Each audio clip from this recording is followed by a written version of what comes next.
Y algo muy importante también que siempre llevo a el caballito de batalla es que pues soy ya no el líder, pero porque este cargo lo entregué hace unos años atrás, pero sí el fundador del capítulo de Project Latinoamérica del Linux Foundation. Dicho esto, Sesho, un poquito para hablarles, es una compañía regional que se encarga y se especializa en temas de identidad digital, certificación, y en general proveer seguridad de confianza cero utilizando tecnologías de blockchain, Web3. Estamos operando en la región, un poco para que estén interesados, siempre nos pueden visitar en la página web o contactar directamente. La agenda del día de hoy, pues, la verdad es que vamos a hablar un poquito sobre fundamentos de blockchain. Entiendo que ustedes tienen esta no es una semana de blockchain, así que como creo que es una de las primeras, o tal vez una de las pocas eh, conferencias que hablan de blockchain, sí me voy a permitir hablarles un poco de los fundamentos. Ya en este punto de 2025, seguramente ya a varios de ustedes ya habrán escuchado. También les voy a hablar sobre una red blockchain que se llama Polygon. Hablaremos un poquito sobre IPFS, que es un sistema de almacenamiento de archivos descentralizado. Luego hablaremos un poquito sobre el flujo de general de las actas, cómo se presentan los resultados acá en el Ecuador y en general cómo se verifican y consultan esas actas. Ah, ¿Por qué es importante partir por acá por los retos comunes? La verdad es que en la vida, chicos, lo interesante es que pues esto que hemos resuelto con blockchain en general en este tipo de procesos electorales tiene que ver mucho con problemas que son bastante comunes y que todavía están sin resolver en la mayoría de los escenarios, como por ejemplo, quién puede acceder a mi información, quiénes están accediendo de manera controlada y dónde se está almacenando esa información, cómo las organizaciones están gestionando esa ubicación de almacenamiento, ¿no? Y entre todo, estamos contando con información manipulada, estamos contando con información verídica, de manera que podamos cumplir normativamente esta, este requerimiento de que la información sea auténtica, sea legal. Y por última, pues la pregunta es, ¿cómo verificamos esto otro, no? Entonces, ¿cómo estamos haciendo esta verificación de que la información en realidad es fiable? ¿Y qué mecanismos nosotros tenemos a la mano? Entonces, dicho eso, pues básicamente para eso es que nosotros hemos enfocado los esfuerzos en estrategia blockchain para poder resolver varios de estos desafíos. Y el origen del blockchain no, siempre que se habla de blockchain no se puede dejar de hablar de Bitcoin. Bitcoin, la criptomoneda, evidentemente es el origen de la tecnología, pero hoy vamos a definir a blockchain como ese libro contable descentralizado. En realidad, blockchain no es un software específico, sino más bien lo vamos a enmarcar como una metodología para poder compartir datos entre aquellos que están interesados y en cualquier proceso, ¿no? De manera que lo importante será garantizar la autenticidad del dato.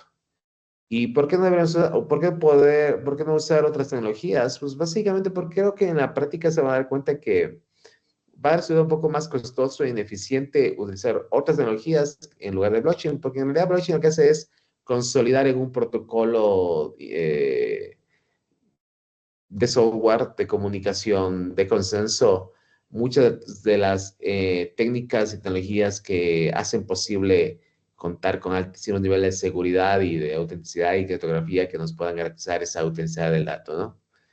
Ah, el blockchain es una tecnología habilitante, pero que básicamente lo importante será que debemos ponernos de acuerdo en que con blockchain es imposible alterar los datos y lo que tenemos en el blockchain es un registro de datos incorruptible que está apoyado por una comunidad de pares que son parte de una red y por lo tanto el blockchain es una tecnología de la verdad, es inmutable, es trazable y transparente y eso hace que con blockchain nosotros podamos proveer servicios de confianza, confianza para registros públicos, para poder entregar certificaciones, para entregar identidad soberana, para poder operar sin intermediarios, para poder proveer una trazabilidad infalible, inmutable y verificable. En general, las posibilidades son importantes, pero creo que lo importante es hablar de que por acá nosotros podemos proveer servicios de confianza. Y esos servicios de confianza son vitales porque cuando hablamos de instituciones públicas, esto es tremendamente importante y demandante considerando el estado actual de nuestros países, ¿no? En ese sentido, lo que nosotros buscaremos, pues evidentemente, es lograr generar soluciones que agrupen a los diferentes actores e interesados para proveer soluciones que provean confianza a quienes lo están utilizando estos servicios, ¿vale? Características comunes que nosotros debemos hablar sobre el blockchain, pues evidentemente te provee una capacidad para poder demostrar la autoría sobre una transacción en una fecha cierta y de manera que la información quede de manera inmutable, pero además que esa información sea verificable, transparente y auditable, y que lo puedes hacer esto sin intermediarios, es decir, sin que tengas que contar con una autoridad o un tercero de confianza, como por ejemplo puede ser un ministerio, institución, etcétera. O sea, todo fluye sin necesidad de tener un organismo que esté intermediando por ti. Y este registro de transacciones es obviamente creciente, ¿no? De manera que en la práctica podamos contar una solución muy robusta.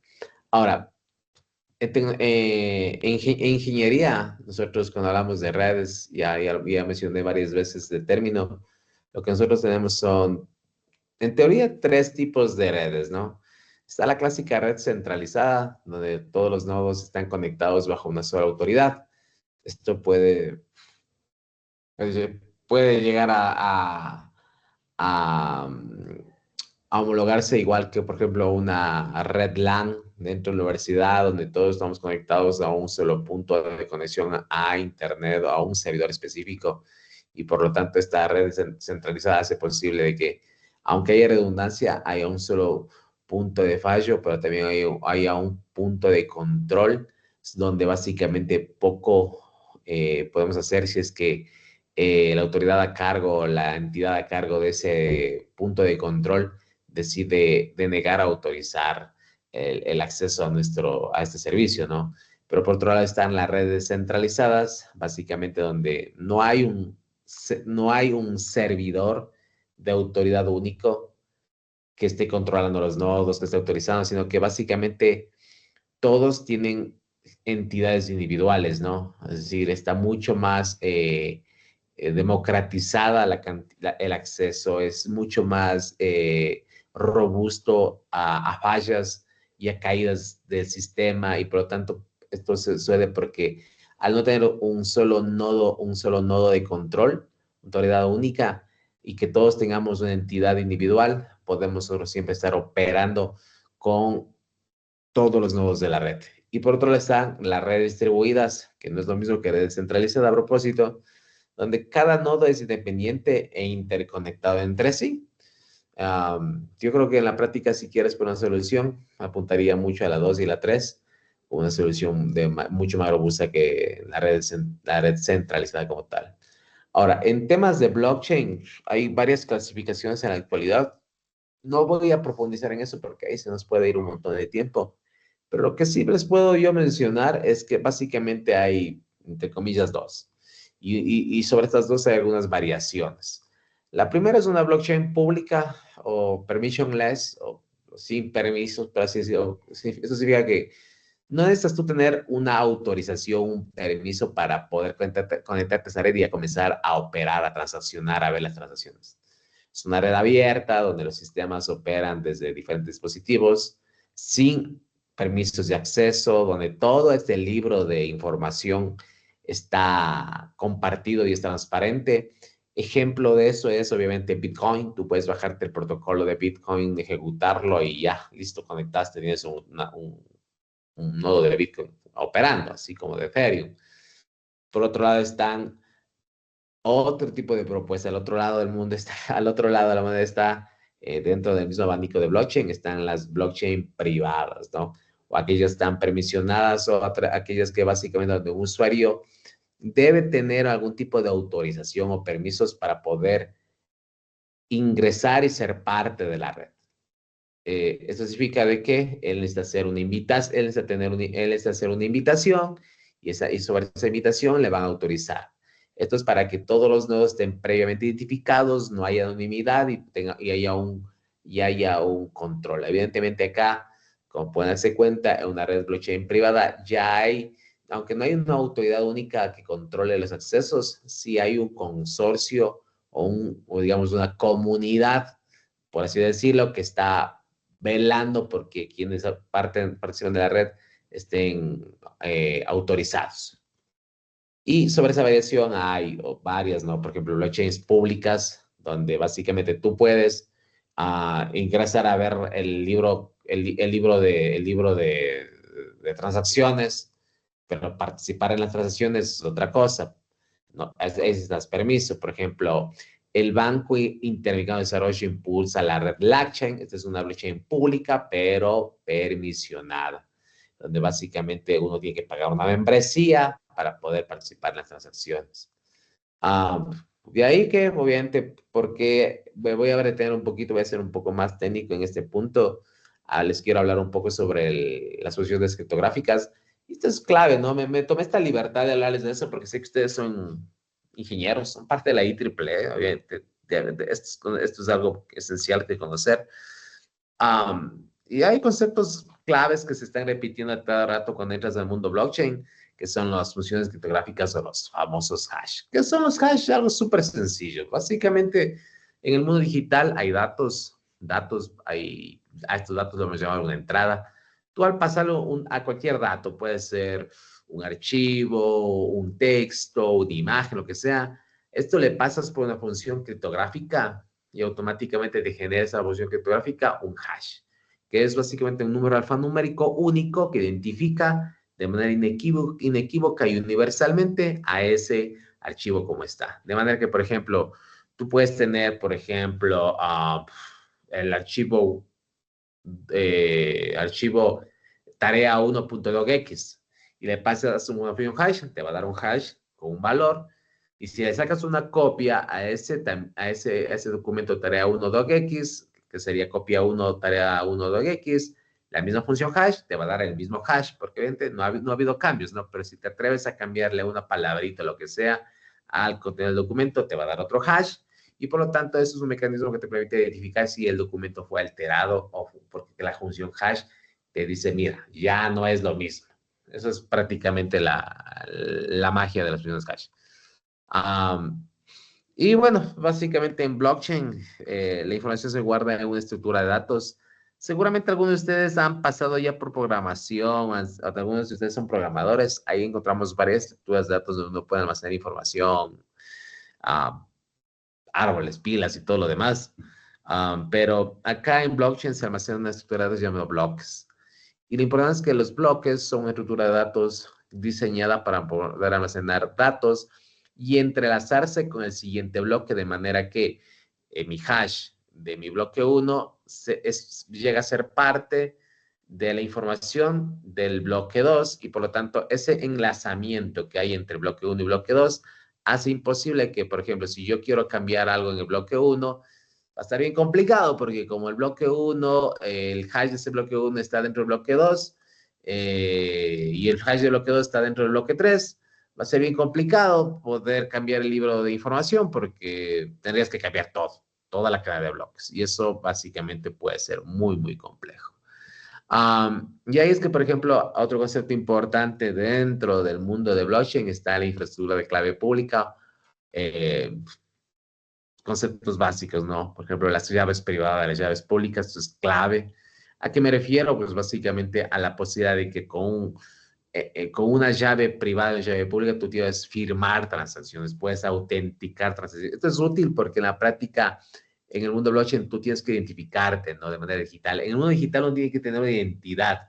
Y seguramente algunos de ustedes son usuarios de, por ejemplo, firma electrónica y les han pasado un archivo .p12 o PFX. Y ese es justamente un archivo que contiene internamente la llave privada, la private key, con el cual tú te firma los documentos. Pero también a eso se le agrega un certificado X509, donde básicamente estás tú perfectamente identificado. Algo similar sucede acá en blockchain, donde básicamente uno puede firmar las transacciones que suceden en la red con la llave privada con la cual yo transacciono. Y eso significa de que, por ejemplo, muchas veces han escuchado ustedes que los bitcoins se pierden porque perdí la llave. Es porque estás perdiendo la llave con la cual tú puedes acceder a esos bitcoins, ¿no? El flujo es bastante complejo, no lo voy a explicar ahora, pero sí les quiero explicar qué opciones tenemos, ¿no? Además de Bitcoin. La verdad es que hoy, 2025, tenemos varias opciones. Las blockchain han evolucionado bastante. Por ejemplo, las que derivan de la Ethereum Virtual Machine, creo que son las que están liderando en general el mundo de aplicaciones descentralizadas. Pero sí es bueno hablar de algunos que resultan ser bastante útiles. He visto varios proyectos, nosotros mismos somos usuarios de Polygon Blockchain Network, pero aquí en el Ecuador he visto que algunas empresas también lo utilizan, ¿no? Eso tiene que ver porque en la práctica, pues sí, pues Polygon incrementó tempranamente algunas mejoras que hoy ya están disponibles en Ethereum, pero que en la práctica sigue siendo compatible con Ethereum Virtual Machine y las transacciones que tú ejecutas dentro de Polygon pueden verse reflejadas en Ethereum. Ahora, ¿Ethereum qué es? Pues es otra blockchain. Básicamente tiene una criptomoneda que se llama Ether, que es la segunda más famosa y más cotizada del mercado. Creo que está en $2.500 ahora, no le he revisado la verdad. Ah, pero la verdad es que es útil porque pues ya te provee una red blockchain pública lista para utilizar, eh, donde básicamente tú puedes transaccionar a altísimas velocidades y ejecutar junto a la red de Ethereum, proveerte escalabilidad y velocidad entre la transacción. Y en general, pues hay como 501 nodos principales y básicamente recibe cerca de 3 millones de transacciones diarias, lo cual hace bastante útil a la red, ¿no? El performance está bueno, es amigable porque básicamente con el medio ambiente no utiliza una blockchain, un algoritmo que consume demasiado CPU. No voy a hablar sobre, por ejemplo, pruebas de trabajo ni algoritmos de consenso, pero sí hemos de decir que, por ejemplo, acá se usa más matemática, más consenso que pruebas de trabajo duras que consumen altísimo CPU. Y el generar cada transacción es de bajo costo, emplea un mecanismo de consenso que es de participación, lo cual hace útil esto. Y la función hash criptográfica que utilizan ellos son la SHA-3 o KICAC 256, ¿no? Y implementa varios estándares globales de la ISO, la IEC. Um, Esa es como la blockchain que nosotros más utilizamos, aunque también utilizamos harto lo que es, por ejemplo, Avalanche, Phantom, que ahora ya se llama Phantom, se llama Sonic, Solana y en blockchain privadas, harto hay para Ledger Besu. Les recomiendo que se den una vuelta por ahí. Pero si ustedes que están pensando a entrar al mundo blockchain, pues creo que deben empezar a aprender a programar con el lenguaje de programación con Solidity y hacer su primer smart contract para el Ethereum Virtual Machine. Creo que es bastante útil y muy práctico. Ahora, no recomiendo yo, honestamente, si son novatos, si quieren hacer un proyecto, venirse a crear una blockchain privada, porque la verdad es súper complejo. Se necesitan altísimos conocimientos de infraestructura, de DevOps, de criptografía, y la verdad es que puede resultar muy desafiante y van a perder todo el tiempo. Creo que el otro camino es el que estoy mencionando, que utilizar un smart contract con Solid y contando en algunas herramientas que tenemos disponibles en estos entornos. Um, Hay una cosa que también me gusta hablar mucho, que es que la gente dice, que algunas personas creen y, y he visto gente así que de verdad así es bastante apasionada, diría, con el tema, y que incluso hasta han escrito un libro por ahí, son gente hasta matemáticos, pero que no acaban de entender bien los conceptos y porque no, seguramente no han utilizado el blockchain, pero creen que todavía que los datos, los documentos se deben guardar en la blockchain. Y eso básicamente es un tremendo error, porque las blockchains están diseñadas para guardar grandes volúmenes de información. Si no, lo único que hace uno en la blockchain es guardar hashes, ¿no? Guardar evidencias criptográficas livianas. Si no, la transacción termina siendo muy costosa y el rendimiento comienza a deteriorarse. Entonces la pregunta es, bueno, si hablamos de documentos y todo lo demás, ¿dónde los guardamos? Pues hay varias opciones, pero una de las más interesantes que tenemos nosotros acá es IPFS, que es traducido al español, entre comillas, es un sistema de archivos interplanetario, pero no es que en realidad esté conectado con Marte o la Luna, nada de ese estilo. Lo pusieron ese nombre súper chévere, pues, se vende harto, pero en realidad lo que es una red peer-to-peer de almacenamiento de información. ¿sí? Y está diseñado básicamente para poder almacenar información que en la blockchain no somos capaces de guardar. Y lo utilizan harto para los NFTs. No sé si alguien se acuerda de NFTs, luego quisiera escuchar los comentarios de ustedes. Pero, por ejemplo, los NFTs tienen videos, tienen imágenes. Esa información, por lo general, suele almacenarse en ese tipo de infraestructura, como IPFS, aunque he visto yo igual que se suele utilizar harto a S3, por ejemplo, de AWS, que también es válido. No digo que esté mal, se puede utilizar. En general, IPFS es lo que ya les dije, no es un sistema de archivos global que no tiene un servidor central, sino que un conjunto de nodos conectados donde básicamente los archivos se guardan, donde básicamente se utiliza un algoritmo que se llama IPFS Shadow 56. Si recuerdan, el Shadow 56 está bien presente en blockchain en general. Uh, y con este algoritmo SHA-256, por cada archivo se genera un hash de 32 bytes que se representa con una cadena tipo QM en base a 58. Me disculpa si soy muy técnico, pero básicamente lo que se hace es generar una dirección única por cada archivo. Y IPFS es bien chévere, me encanta porque combina el uso de tecnologías como blockchain, pero también tecnologías como BitTorrent y Git. Y es muy útil porque aquí se puede almacenar archivos, datos en varios nodos, manteniendo el contenido listo, incluso sin interrupciones críticas, ¿no? Y al utilizar tecnologías de cifrado de altísimo nivel, hace que esta arquitectura sea completamente descentralizada desde cero, nace descentralizada. Posee un servicio que se llama IPNS, que es un sistema de nombres inspirado en SFS, obviamente, para poder darle direcciones a los nombres y mantiene la integridad de los datos de los documentos mediante funciones hash, lo cual hace que y además se puede confiar en que siempre se obtendrá los datos que se buscan. O sea, es muy importante. ¿Y cómo funciona esto? Básicamente tú, por ejemplo, tienes un PDF, le subes a IPFS, IPFS te resuelve un hash del archivo y el archivo queda inmutable y disponible en la red IPFS. ¿Sí? Okay. Quiero tener un archivo que esté siempre disponible y y que me dé una dirección única, lo subes a IPFS y listo. Ahora, si subes el archivo modificado, ya te va a dar otra dirección y por lo tanto tú puedes ir guardando varias cosas, ¿no? Interesante, lo pueden googlear. La verdad, esto es todo un temazo. Nosotros hemos creado igual redes utilizando el protocolo IPFS, redes privadas y hemos creado nodos, etcétera, pero funciona bastante bien, la verdad. Hay que tener cuidado con el performance del diseño, del nodo, etcétera. Cómo lo levantas y cosas así. Um, la diferencia entre IPFS y HTTP, pues básicamente es que a la web tradicional, es decir, permite ver documentos como en la web tradicional, ¿no? Es decir, a ver, les explico, o sea, el protocolo IPFS dispone de una capacidad para que tú puedas acceder al documento a través de HTTPS. Y eso hace que básicamente con una URL única, utilizando un navegador, tú puedas acceder a ese documento. Pues, un poquito de eso. Ahora, funcionamiento, bueno. Para montar una solución como la que hemos hecho nosotros en el Ecuador, tuvimos que obviamente, no solamente apoyarnos en tecnologías como blockchain, PFS, sino también en estándares, ¿no? Estándares de credenciales verificables, de identidad digital descentralizada, provisto por la Web3. Todos esos estándares han hecho que básicamente hoy nuestras soluciones puedan ser útiles.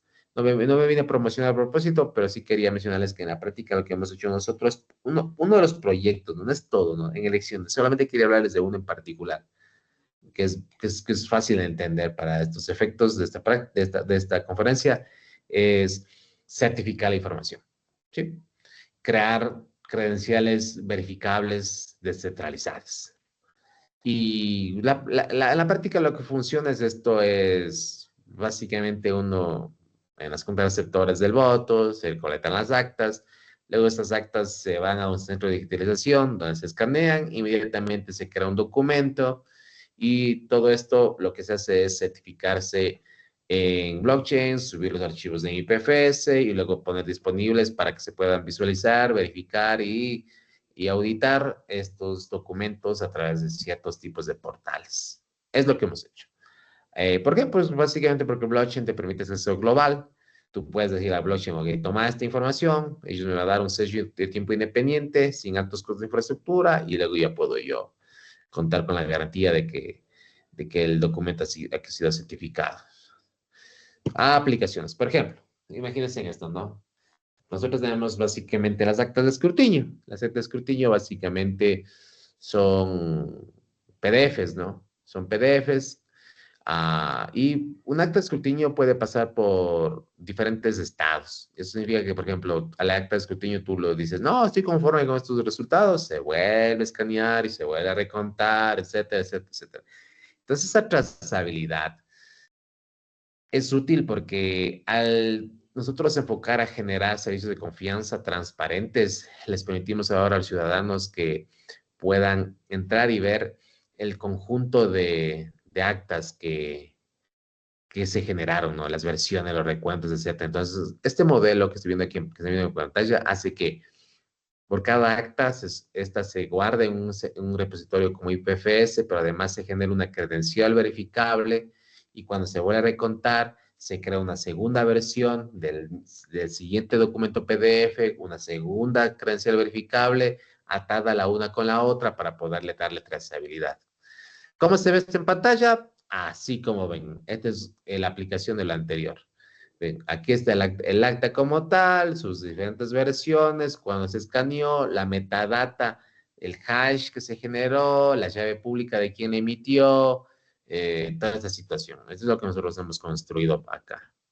Luego también esto se hace no solamente se usa para las actas, sino también para toda la información que fluye en los sistemas electorales, es decir, todo, logs, archivos planos, conteos parciales, todo eso se va certificando. Y esto también lo hemos complementado con un portal de resultados, que es el que ustedes saben entrar a ver a veces cuando ya hay elecciones, que aquí en el Ecuador es bastante recurrente. Eso lo probamos nosotros, porque en la práctica lo importante es que por cada dato que uno muestra aquí en el dashboard, venga y provenga de datos certificados, bien contados, documentos y actas que están garantizadas y son auditables. Eh, Como pueden darse cuenta con este modelo, nosotros podemos ofrecer hartísimas garantías para que la gente, pues simplemente, si tiene dudas, entre, revise y tome un criterio, una observación de lo que a ellos les parezca. Todos los archivos bueno, están disponibles, certificados, pues y básicamente eso. Yo más bien quería abrirles la oportunidad para que podamos hablar, discutir y responder cualquier tipo de pregunta. Acá están de nuevo mis datos. Contáctenme y a las órdenes en lo que les podamos servir.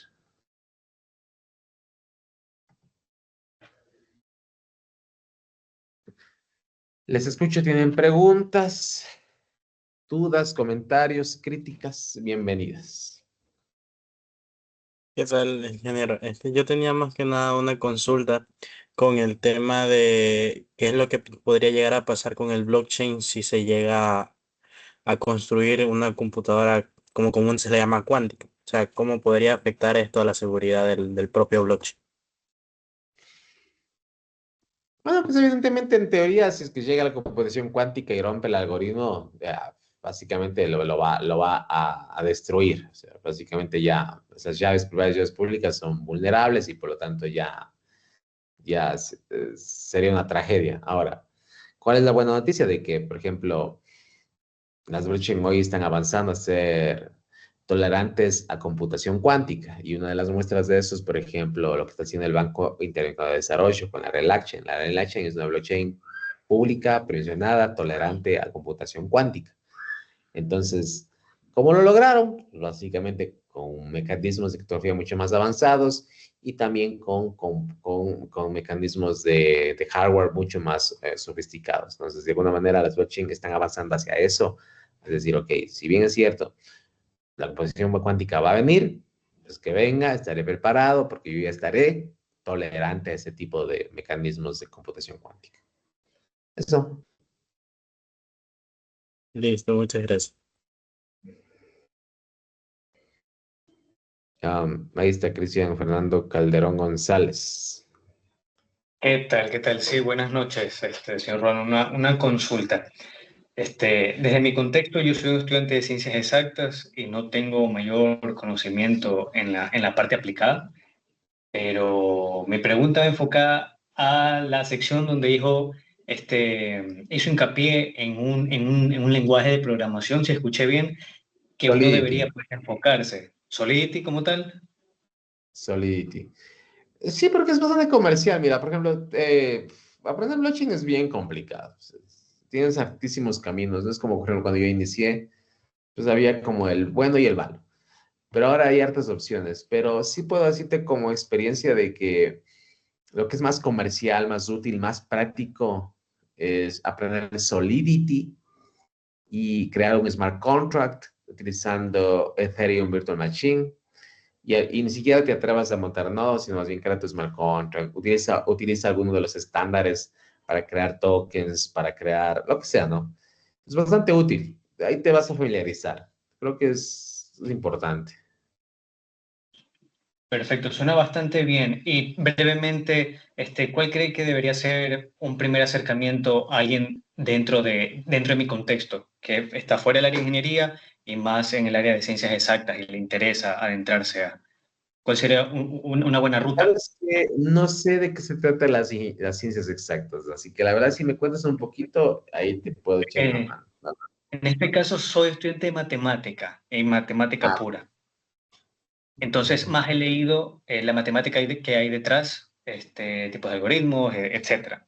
Pero me interesa el poder aterrizarlo ya habiendo entendido y tratar de incluso hasta personalizar a tal punto ciertas cosas. Pero claro, no, son cosas que se quedan en la teoría y no las logro aterrizar porque desconozco. Entonces, a ese punto voy, tal vez una ruta o cuál cree que sea. porque yo creo que aprender a programar es clave para alguien que sabe ciencias exactas y en general para cualquier persona. O sea, evidentemente, quien dicen ahí algunos expertos de que saber programar va a ser tan elemental como saber leer y escribir. Entonces, y en el futuro, ¿no? No sé si en nuestra generación, tal vez en la suya sí, pero aprender a programar es importante. Ahora, para aprender a programar hay muchas opciones y una de las opciones dentro del mundo blockchain, la más importante es dentro de la información es Solidity, pero también, por ejemplo, Rust y Python son lenguajes de programación muy avanzados, muy sofisticados y he visto que, por ejemplo, son muy comunes, especialmente en lo que tiene que ver con ciencias exactas, lenguajes como Rust. Y ahí, por ejemplo, Rust es un lenguaje de programación que se utiliza mucho en una blockchain muy famosa que se llama Solana, muy demandada, además comercialmente muy útil. Entonces, yo creo que en la práctica te va a complementar mucho como profesional. No se me ocurre ninguna aplicación específica en este momento que tú podrías hacer, pero capaz que si le preguntas a ChatGPT, te va a decir, mira, para ciencias exactas, crear una contra que haga esto te puede ayudar. Tal vez ChatGPT sabe más que mí, pero en la práctica como consejo personal es algo que ChatGPT no lo sepa, es que yo, por ejemplo, tengo una empresa de recursos humanos que provee programadores y programadores blockchain para el extranjero. Entonces, por ejemplo, a mí me piden mucho programador Rust, pero aquí no hay. Entonces, es un buen paga. Obviamente, tienen que saber inglés y todo lo demás, pero he visto que esos perfiles son muy demandados para ese tipo de aplicaciones como las que están vinculadas a ciencias exactas. Eso, mi estimado. Muchísimas gracias. Marlon, Estuardo, Guadalupe, Intriago. Sí, Qué ¿cómo buen está? nombre, ¿verdad? Buenas noches. Una Sí, pregunta que yo tenía sobre, bueno, sobre lo último que estuvimos hablando, sobre ya el blockchain aplicada a las elecciones y a los actos de escrutinio y todo eso. Si lo aplicamos ya como que a un contexto aquí del país, entonces esta tecnología de blockchain aplicada a esta parte podría incluso prevenir cosas como el fraude electoral. bueno, en realidad nosotros ya esto que les comenté está aplicado como creo que en 4 o 5 elecciones pasadas. Entonces, no es algo nuevo, es algo que se utiliza mucho por parte del Consejo Nacional Electoral, así que en la práctica sí ha ayudado harto a reducir ese discurso político en el que dicen, ah, el acta está dañado. Mentira, el acta está ahí disponible. O sea, si quiere entrarse si usted quiere lanzar un Twitter, de hecho, por ejemplo, un ex candidato presidencial lanzaba un Twitter mostrando el portal de actas, mostrando el acta que está alterada. Pero ahí mismo estaba disponible el QR y luego se escaneó y se desmintió este tema, ¿no? Entonces, en la práctica sí ha ayudado a reducir el fraude, ha ayudado a reducir básicamente los temores y ayuda a hacer a que las auditorías y la transparencia sea mucho más robusta acá en el Ecuador, ¿no? De lo que en comparación a otros países de la región. De todas maneras, al ser un tema tan político, eh, yo no puedo dar mucha opinión respecto de que si se acabó o no se acabó el fraude. Lo que sí te puedo decir es que no provee herramientas que, que a las partes interesadas les va a facilitar su trabajo para cualquiera que sea su fin.